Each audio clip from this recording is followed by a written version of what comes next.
America currently spends more on defense than the next 10 countries combined. Nearly 45% of global defense spending belongs to America. But when you look at Uncle Sam's wars in the past decades, namely in Iraq, Afghanistan, Libya, and Syria, many of them have turned into disasters. The question is, why has the country so little to show for the blood and treasure it's invested in its wars? Why can't America win its wars?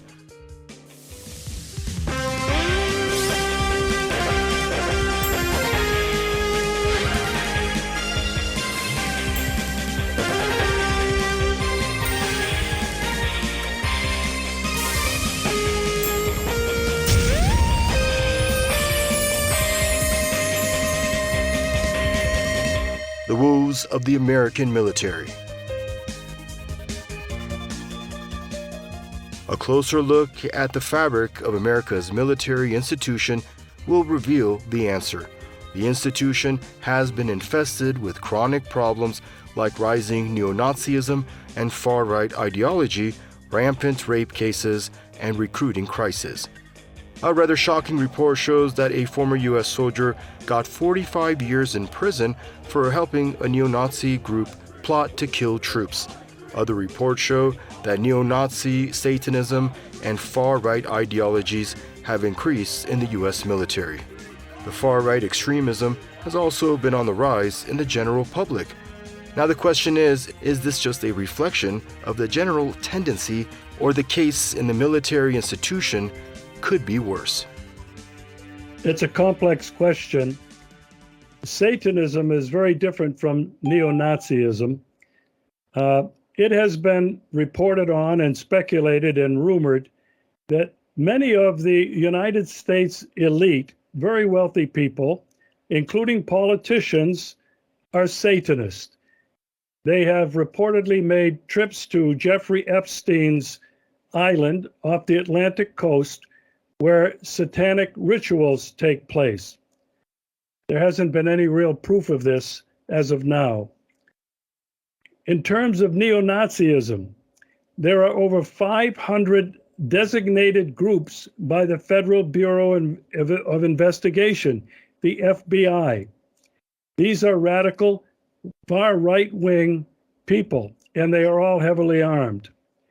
In terms of the Army, I haven't heard about any neo-Nazi groups in the Army, but there are certainly many in the Army who are very conservative and could be considered as far-right extremists. They are all heavily armed, and many of these groups distrust the government, and they have for many decades, and many are preparing for armed conflict against the government. A report by the Southern Poverty Law Center shows 1 in 5 applicants to the white supremacist group Patriot Front claim to hold current or former ties to the U.S. military. Patriot Front is a white supremacist and neo-fascist hate group that emerged as a rebrand of the neo-Nazi organization after the so-called Unite the Right rally in Charlottesville, Virginia in 2017. Why are these people getting so radicalized? I don't really necessarily look at it as the far right, right? I understand how people can get into these kind of little quagmires and they can play this game of far right and far left. I think these people that they do radicalize and push over the edge are people who are coming from some bad situations. And I think that's what we need to look at as the actual root of what's going on. It's very easy to move these people in a certain direction. And when I say these people and who's moving them, I'm talking about all these deep state intelligence apparatus like the FBI. They have to justify their budget. So if they can prove that there's radicals on either side of the fence and make sure that we put them in a quagmire of sorts of red team versus blue team and keep people divided, then they'll do so.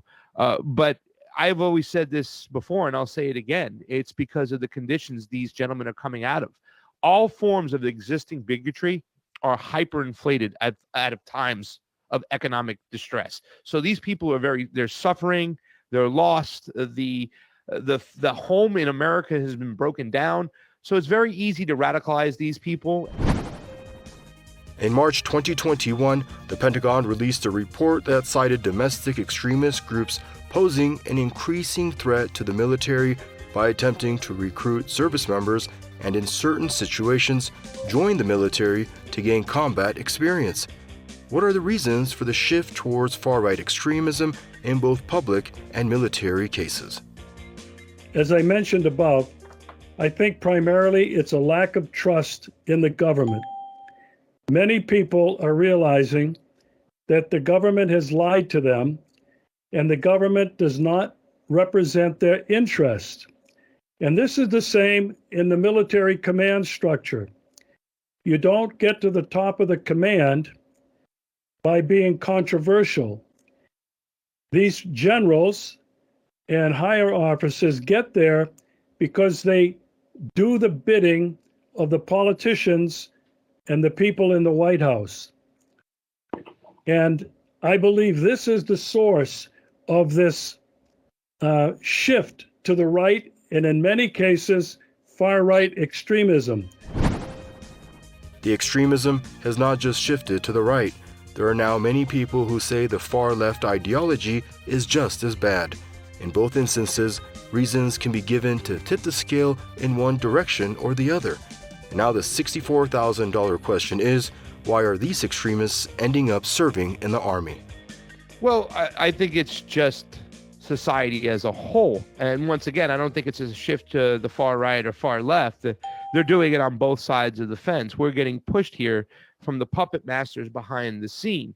And that is mainly because they want to keep people divided and keep people scared. And they also want to justify their existence. You know, when you look at a lot of these articles, they'll always mention the FBI, but they'll mention them late, and they'll push forth all the things that the neighbors need to blame each other, to point the fingers at each other. And also, too, as well, when you get these people in the state, you can get them and you can weaponize them and use them in your foreign policy, especially if you have them in the military.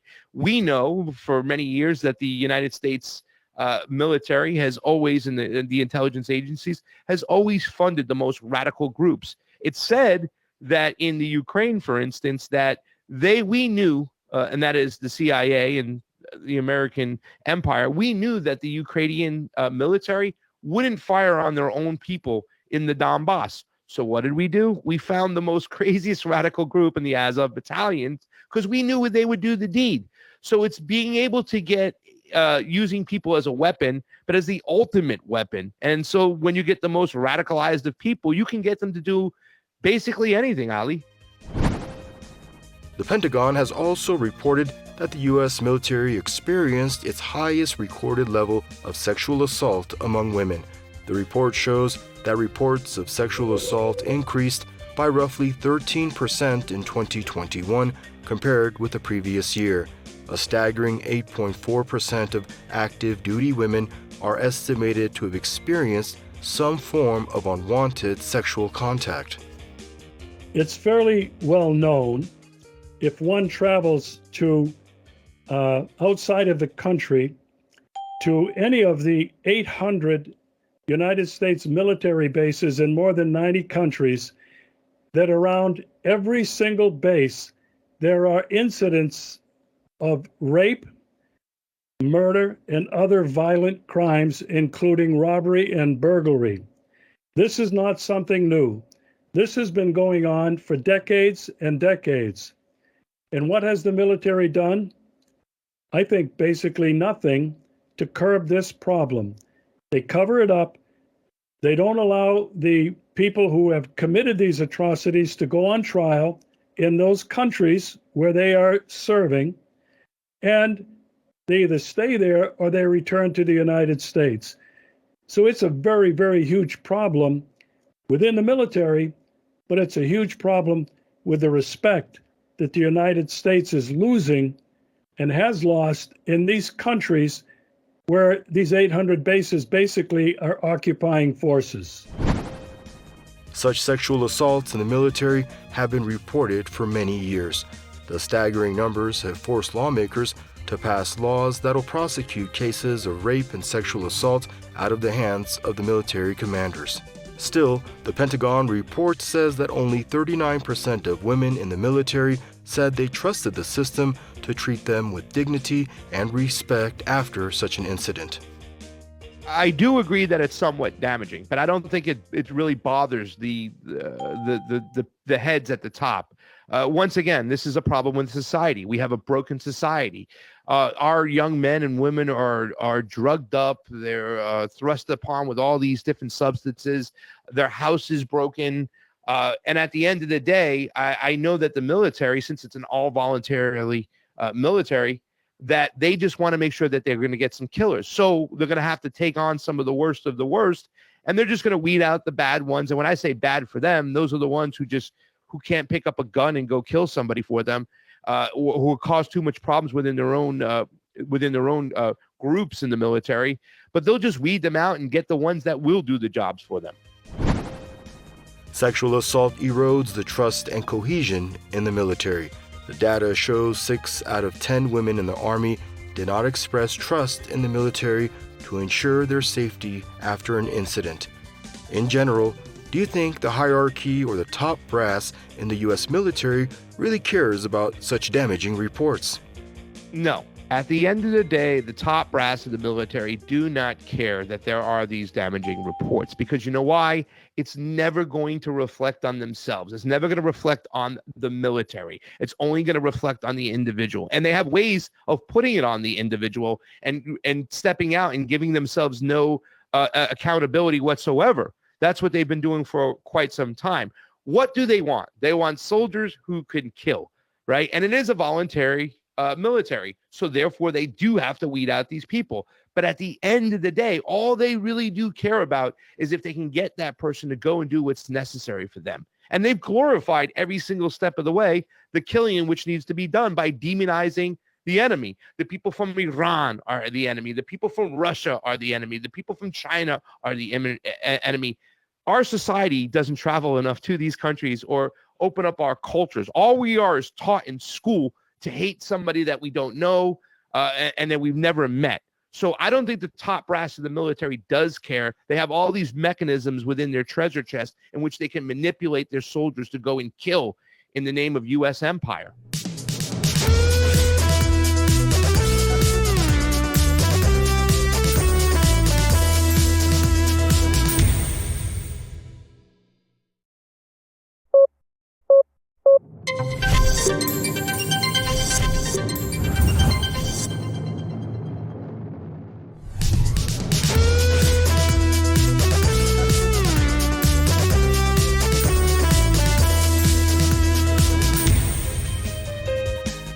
Senior officers in the U.S. military, active and retired, frequently appear in the media for legal or ethical offenses ranging from taking bribes to using their official title in the service of partisan politics.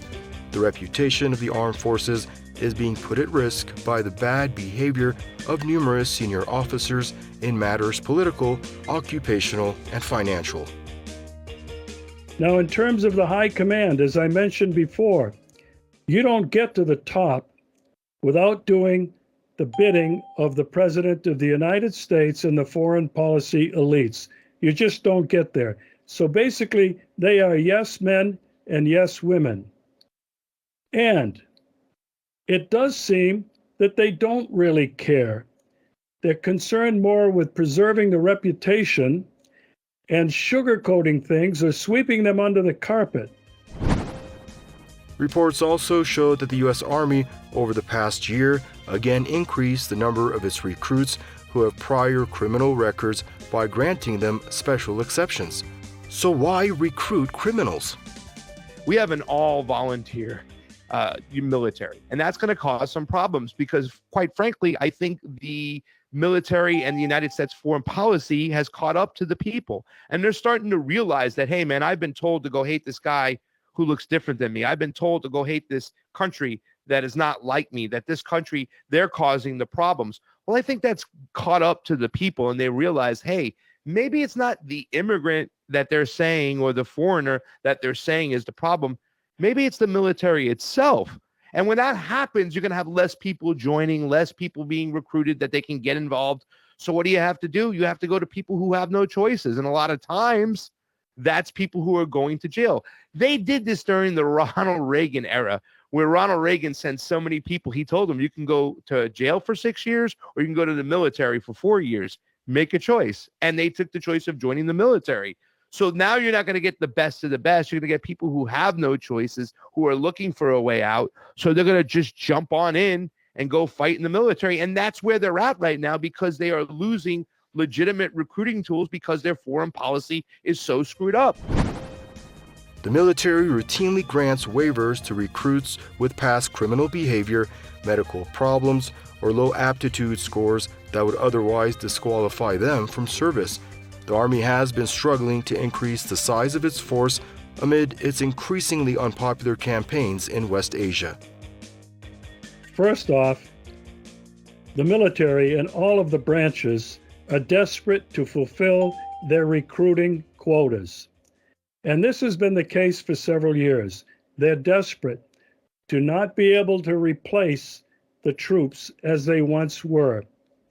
There's several reasons for this, but what they're doing is changing the requirements for minor criminal offenses, marijuana smoking, for example. They've changed the requirements.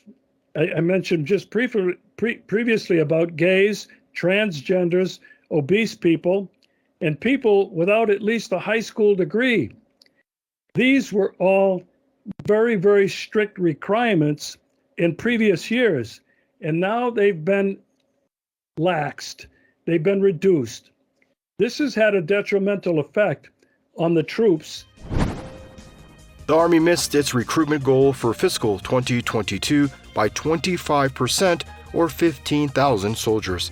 In July, it also cut its projection for the overall size of its force for this fiscal year by 10,000 and projected that it will likely see another decline in 2023. The Secretary of the U.S. Army says the nation risks falling behind in the race against China if it cannot recruit enough Americans into the service to be trained on how national defense is being remade for future conflicts. I mean, they're still trying to do everything they can to get people to go, right? So I think the methods and the tactics have changed. They still have the same goal, to get as many people in as there's possible that will fight in the military at their command and do what they have to do. But we have a different society here at home. We have different tools. We have technology that has boomed. So what do you do now? How do you recruit people? Well, you use your propaganda. How about your video games? I mean, there are video games out there. I believe it's, I can't even remember one of the games, but it's a military war game where they have white helmets as the good guys coming on in. So they try to tell these stories as you're addicted to a video game, and they try to put out a narrative in which it's going to attract to you and say, okay, this is doing my duty. This is patriotic here if I join the military. Even the methods in which they use the video game controllers are the way they're similar to the way drones are flown. So they've changed the methods in which they try to recruit people. But at the end of the day, how much is it going to work? When your foreign policy is that bad, when everybody is starving here at home, when you have the homeless count almost over 750,000 in the United States, sooner or later, people are going to start saying, wait a second, it's not that guy, it's this guy who's lying to me. And that's why they have problems here in the United States. People know they're lying. Many experts believe the reason why the United States failed in its military campaign in countries like Afghanistan and Iraq was because of the military itself. For instance, renowned political scientist John Mearsheimer, who also served for more than 10 years in the U.S. military, says one of the reasons for the failures of U.S. wars in the Middle East was the fabric of the U.S. military institution itself. He says it is impossible to drive nation building with the U.S. military. I completely agree with John Mearsheimer. It goes all the way back to the war in Vietnam, where the United States said we're trying to build a nation of freedom and democracy. It's never been that way. It's never been that way in any of the adventures, military adventures, that the United States has undertaken since Vietnam. That was never the case in Iraq. It was never the case in Syria. It was never the case in Libya. And it was never the case in Afghanistan. in Yemen, Somalia, and so many other places. It's never been about nation building. It's about the imposition of American rule and domination. And it's about America's national security interest. And what that means is money, resources, and cheap labor. This is at the root of America's wars abroad. The U.S. military flounders in the human domain of conflict with respect to foes, friends, and bystanders alike. Failure to engage with the building blocks of humanity, culture, society, politics, economics, and religion leaves its strategies and plans as mere schemes leading to maim and murder in different places in the world. The Afghan collapse provided a final exclamation point in that regard. Nation building is the last thing that the U.S. military could do. My take on that is he's 100% right. You know what I'm saying? There's too much ignorance involved when it comes to the foreign policy aspect of Americans. We don't get out there. We don't understand other cultures. We don't listen. We don't learn. And we get duped by this whole pipe dream of sorts that, we're spreading democracy and we're providing, freedom all over the world. And those used to be some great names. Great words, freedom and democracy, but it's not up to us to decide what happens on the other side of the world. And unfortunately, I think people have found out that it's not about us spreading democracy or spreading freedom. It's about our corporations taking resources and extracting them from these countries. A new great game is underway. The United States' unipolar moment is coming to a close. As a hegemon on borrowed time, Uncle Sam must compete to secure his interests. But there is a big problem. His military is just not up to the task.